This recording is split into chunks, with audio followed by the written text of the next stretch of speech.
All right, so we got the car moved into position, and I don't know, we got to, get the whole K member out of here, suspension off, wheels off. We need to get some of this wiring. It looks like there's actually still a bunch of wiring that I didn't get out, so I'm going to have to probably disconnect that and figure out what I've got to send. So we'll figure that out, but I think for now we're just going to start getting this thing in the air, start getting stuff unbolted. Let's do it. I feel like we just have to get this on video because jumping right in there. Don't break your hip, old man. No doctor's visits.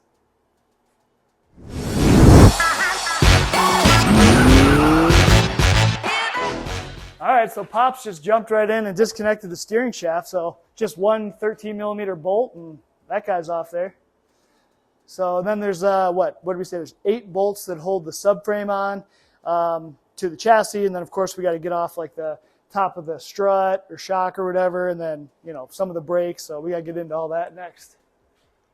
Got the wheels blown off. We got everything kind of soaking right now in some penetrating fluid.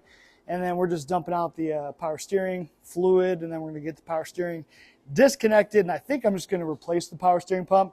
You can get some, aftermarket ones for like $80, and they're already painted. They already look beautiful.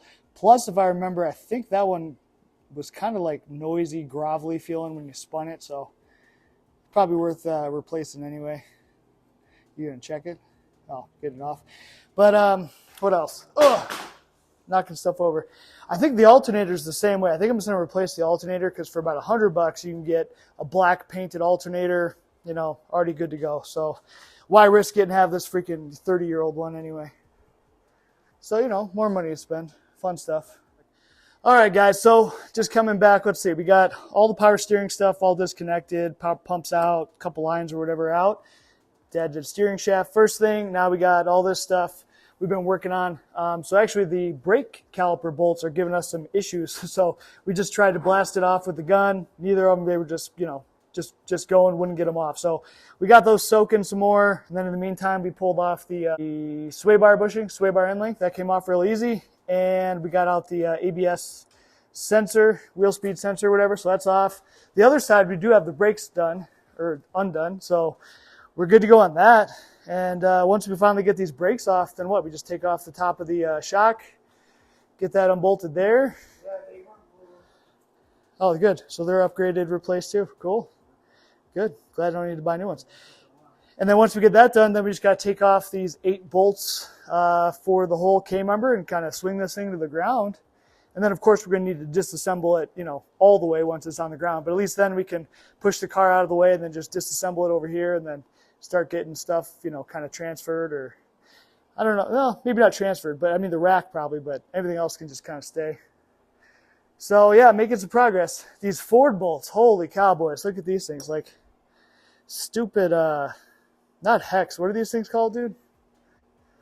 Star bits, dude. Oh my God, I couldn't think of it.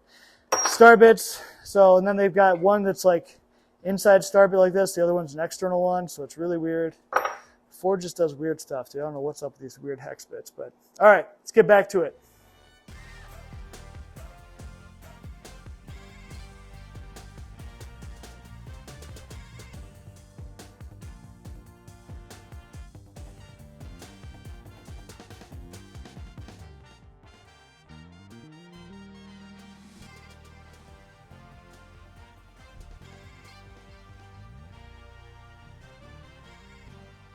All right, so let me catch you guys up. So we finally got the brakes off, although the slide pin on this caliper was broken. Anyway, so we had to cut the slide pin off, so I'm going to have to eventually get that out of the bottom bracket of the caliper, but we got that ready to go.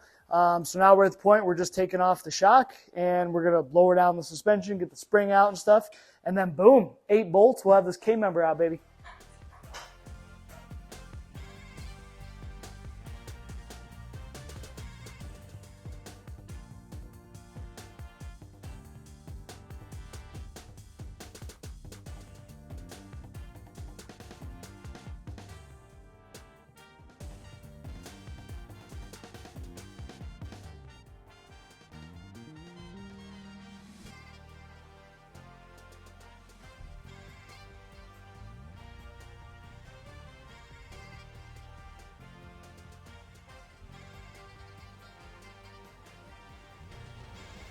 All right, we are feeling success, baby.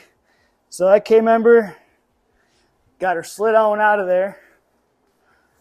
And again, it was pretty easy. I mean, besides our brakes not wanting to come apart, not bad. So the 8 bolts that come out of here, they all came out no problem, just through my 1/2-inch impact. The big ones were, what, 18 millimeters? And then the back ones were 15 millimeters. So boom, blew them all out. We ended up using a jack stand right underneath here with 4 wood blocks. And then we also had it kind of supported back here with some jack stands. So we started out removing the back 4 bolts while it was supported in the front. And then I just went ahead and took one side out of the front, knocked this off. It dropped down a little bit. And the only kind of bad part was we did get held up for a minute by that bolt. The bolt I had sticking out of the steering column ended up catching. And so we had to jack it back up a little bit and get that off. But otherwise came off pretty dang easy. So, yeah. I mean, that was basically the whole big thing of the weekend, right? So I guess now all we got to do is just finish getting it blown apart, you know, get our rack off, suspension off, all that good stuff. And heck, I mean, we could even go and, I mean, we could start bolting in the new rack.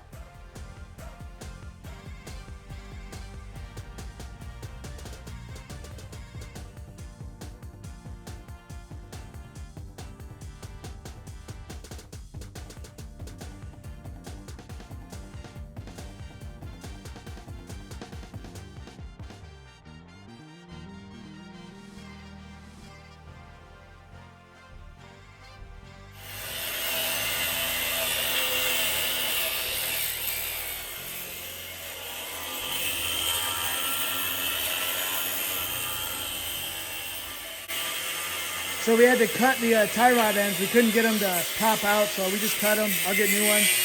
Now I can get all that crap out with the vise, you know, make it easier. So then tomorrow we'll get this thing all cleaned up.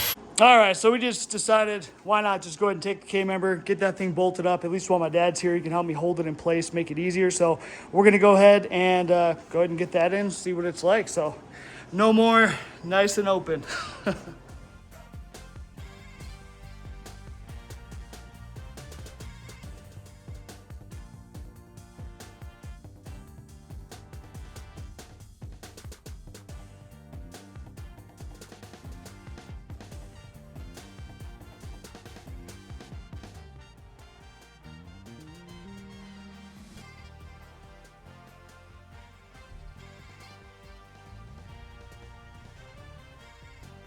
All right, so we got the K-member in pretty easily, no issues. You know, try to just make sure it's aligned, but there wasn't really much adjustment. Seems like it's even on both sides. So the only thing I've got to do now is just torque the rear bolts. And what else we got? What else we got? What else we doing? What else we doing? We got to get these caps off. Oh, that's, man, you're going crazy. All right, so now we're going to take off the top strut cap things. So I've got caster camber plates we can put on, but see if we can get those knocked out real quick. But check out all the room for activities with this K-member now. That should be pretty sweet. Hopefully a lot more room for the engine, turbo stuff, all that fun stuff. All right, for tightening torque on the old K-member, the bigger bolts are going to be 89 pound-feet and the little guys are 66. So got that all knocked out. How's it going over there with this thing? They're all drilled out. We just kind of get something to fit down there to hold it. Okay. That's going to be it for this video, guys. Like, share, subscribe, all that good stuff. We'll catch you guys on the next one.